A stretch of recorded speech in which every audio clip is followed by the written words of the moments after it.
Have you ever noticed how water seems to dance on the surface of a lotus leaf and never quite touching it? Have you ever wondered why?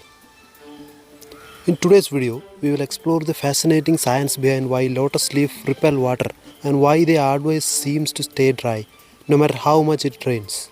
First, let's talk about the structure of the lotus leaf.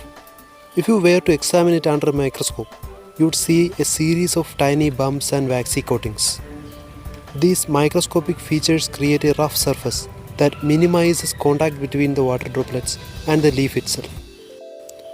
When water falls into the surface of a lotus leaf, instead of being absorbed, it forms droplets that sit on top of these bumps, almost like tiny spheres.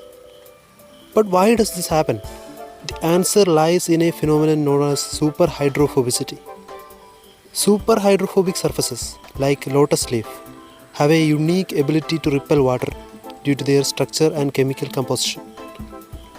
The composition of the rough surface and the hydrophobic waxy coating causes water molecules to bead up and roll off the surface rather than being absorbed.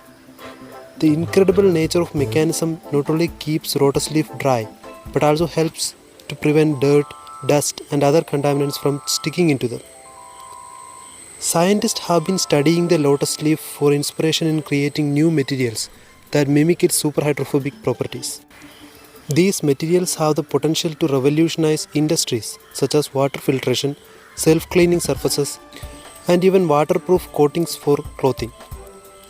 So, the next time you see a lotus leaf floating peacefully on the water surface, take a moment to appreciate the incredible science behind its ability to stay dry.